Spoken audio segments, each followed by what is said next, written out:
क्या आपने कभी सोचा है, अगर आपके गुरु आपसे एक ऐसा वचन मांग ले जो आपके जीवन का मार्ग ही बदल दे, तो आप क्या करेंगे?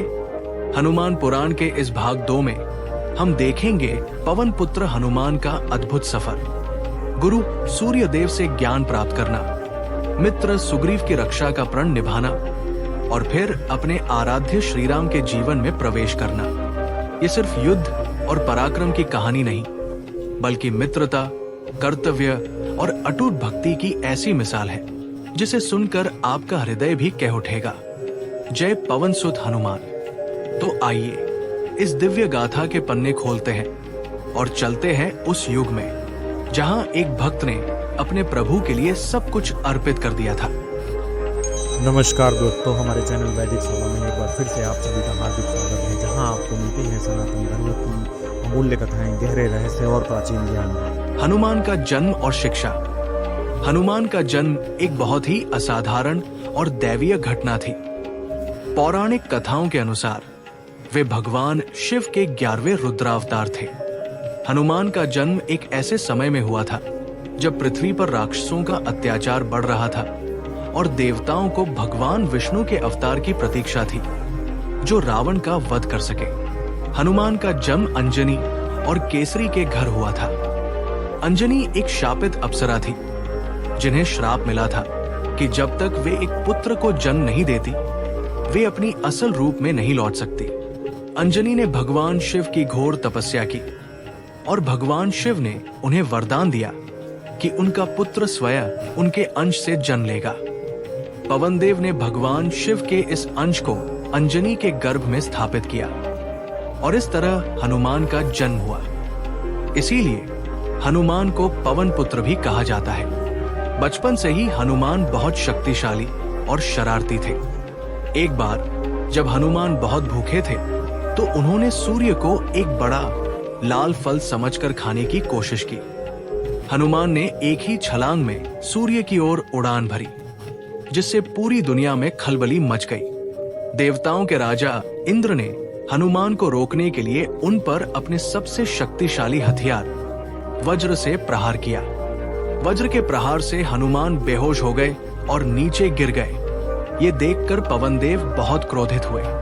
उन्होंने अपनी हवा रोक दी, जिससे पूरी दुनिया में प्राण संकट में पड़ गए। सभी देवता और ऋषि मुनि परेशान हो गए। तब ब्रह्मा जी और अन्य देवताओं ने पवन देव को शांत किया और हनुमान को कई वरदान दिए। इंद्रदेव ने वरदान दिया कि वज्र भी हनुमान को हानि नहीं पहुंचा सकेगा। हनुमान की शक्तियों के कारण वे बचपन में बहुत शरारती थे और ऋषियों मुनियों को परेशान करते थे। एक बार जब हनुमान ने एक आश्रम में ऋषि मुनियों को बहुत परेशान किया तो उन्होंने हनुमान को श्राप दिया कि वे अपनी सारी शक्तियों को भूल जाएंगे। ये श्राप वास्तव में एक वरदान था, क्योंकि इससे हनुमान अपनी शक्तियों का दुरुपयोग नहीं कर पाते थे और सही समय पर ही उनका उपयोग कर पाते थे, जब उन्हें कोई उनकी शक्तियों का स्मरण कराता था। हनुमान को ज्ञान प्राप्त करने की बहुत तीव्र इच्छा थी। वे अपने ज्ञान की प्यास बुझाने के लिए भगवान सूर्य के पास गए। उन्होंने भगवान सूर्य से प्रार्थना की कि वे उन्हें अपना शिष्य बनाएं।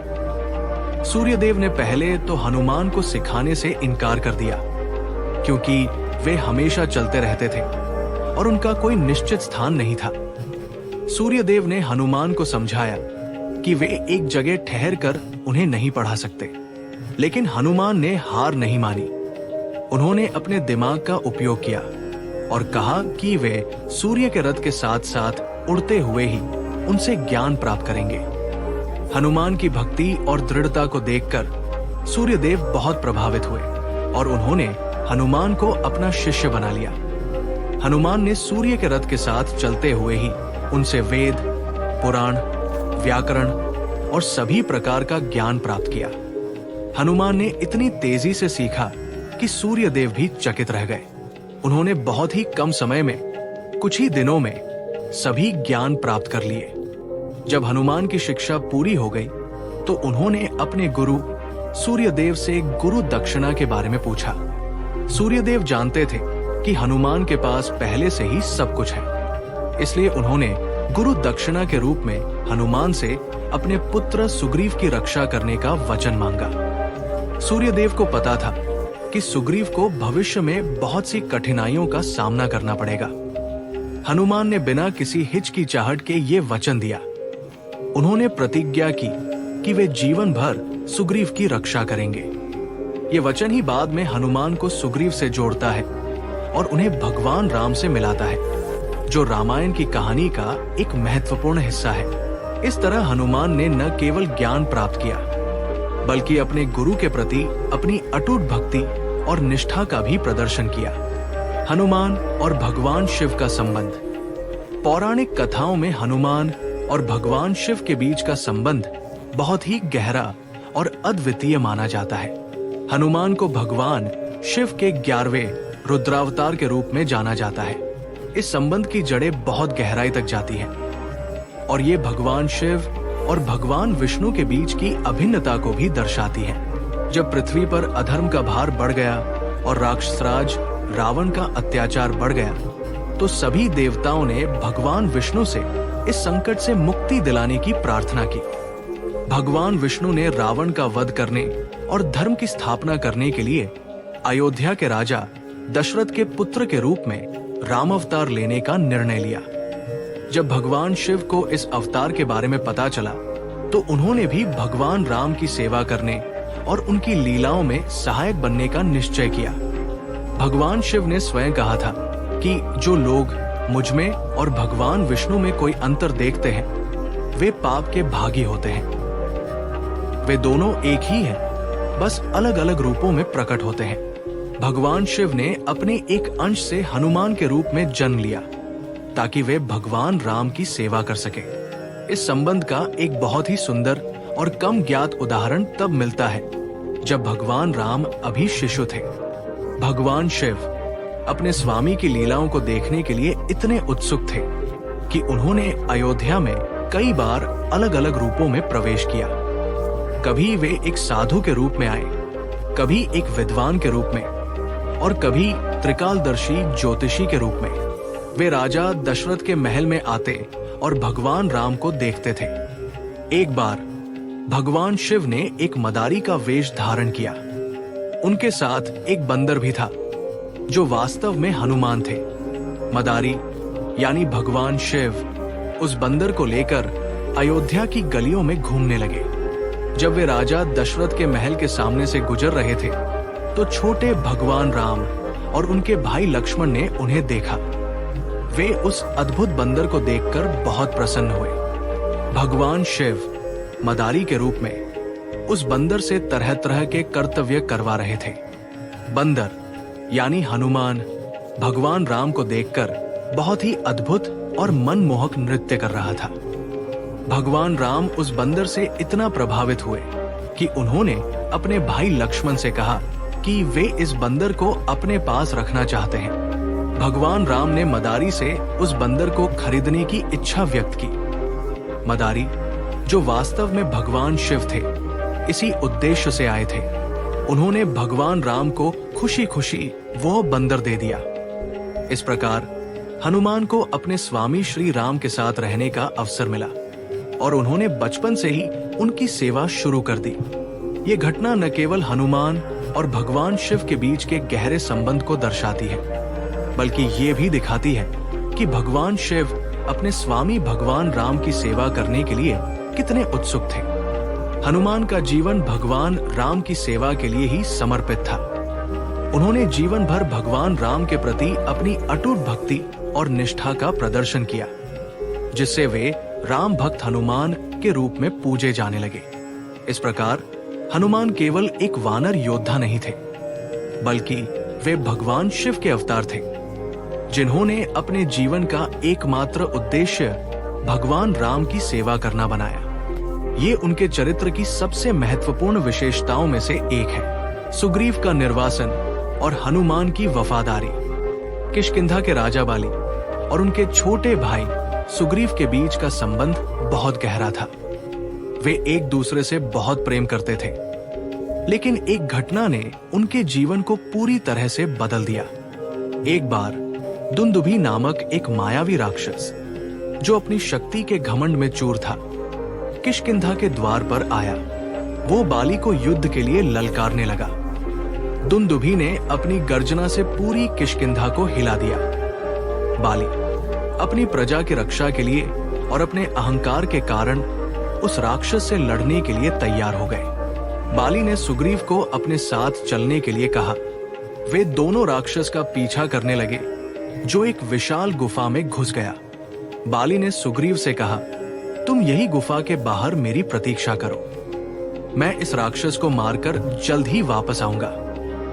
सुग्रीव ने अपने भाई के आदेश का पालन किया और गुफा के द्वार पर उनका इंतजार करने लगे। दिन, सप्ताह और फिर महीना बीत गया, लेकिन बाली वापस नहीं लौटे। एक महीने के इंतजार के बाद सुग्रीव ने गुफा से एक बहुत ही भयंकर गर्जना सुनी और उसके बाद गुफा के द्वार से रक्त की धारा बहने लगी।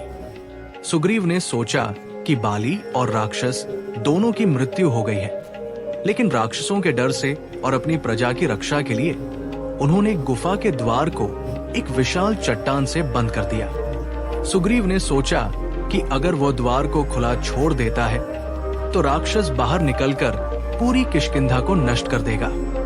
जब सुग्रीव वापस लौटे तो सभी मंत्रियों और प्रजा ने उन्हें बहुत दुखी और शोकग्रस्त देखा। मंत्रियों ने सुग्रीव को किष्किंधा का नया राजा बना दिया, क्योंकि उन्हें लगा कि बाली अब जीवित नहीं है। लेकिन बाली मरा नहीं था। उसने उस राक्षस को मार डाला था और गुफा से बाहर निकलने की कोशिश कर रहा था। जब बाली ने देखा कि गुफा का द्वार एक विशाल चट्टान से बंद है, तो वो बहुत क्रोधित हुआ। उसे लगा कि सुग्रीव ने जानबूझकर ऐसा किया है ताकि वो राजा बन सके। बाली ने अपनी शक्ति का उपयोग किया और चट्टान को हटाकर बाहर निकला। जब बाली वापस किष्किंधा पहुंचे तो उन्होंने देखा कि सुग्रीव राजा बन गए हैं।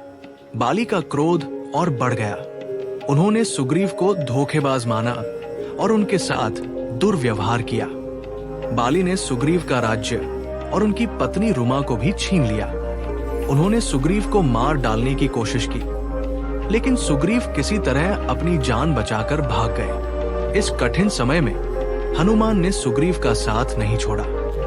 हनुमान, जो सुग्रीव के मंत्री और सबसे अच्छे मित्र थे, ने उन्हें सलाह दी कि वे ऋष्यमुख पर्वत पर शरण लें। हनुमान को पता था कि ऋषि मतंग के एक श्राप के कारण बाली उस पर्वत पर नहीं जा सकता था। ऋषि मतंग ने बाली को श्राप दिया था कि यदि वो ऋष्यमुख पर्वत पर कदम रखेगा तो उसकी मृत्यु हो जाएगी। सुग्रीव ने हनुमान की सलाह मानी और ऋष्यमुख पर्वत पर शरण ली। इस तरह हनुमान ने अपनी वफादारी का सबसे बड़ा सबूत दिया। उन्होंने सुख के समय में ही नहीं, बल्कि संकट के समय में भी अपने मित्र का साथ नहीं छोड़ा। हनुमान की ये निष्ठा और वफादारी ही बाद में सुग्रीव को भगवान राम से मिलाने का कारण बनी, जिससे रामायण की कहानी में एक महत्वपूर्ण मोड़ आया। हनुमान, राम और सुग्रीव का मिलन। जब भगवान राम और लक्ष्मण अपनी पत्नी सीता की खोज में भटक रहे थे, तब वे ऋष्यमुख पर्वत के पास पहुंचे, जहां सुग्रीव और उनके मंत्री हनुमान रहते थे। सुग्रीव ने उन्हें दूर से देखा। चूंकि सुग्रीव अपने भाई बाली के डर से उस पर्वत पर छिपे हुए थे, तो उन्हें संदेह हुआ कि बाली ने इन दोनों को उन्हें मारने के लिए भेजा होगा। सुग्रीव बहुत भयभीत हो गए। सुग्रीव ने हनुमान को बुलाया और कहा, ये दो शक्तिशाली योद्धा कौन हैं?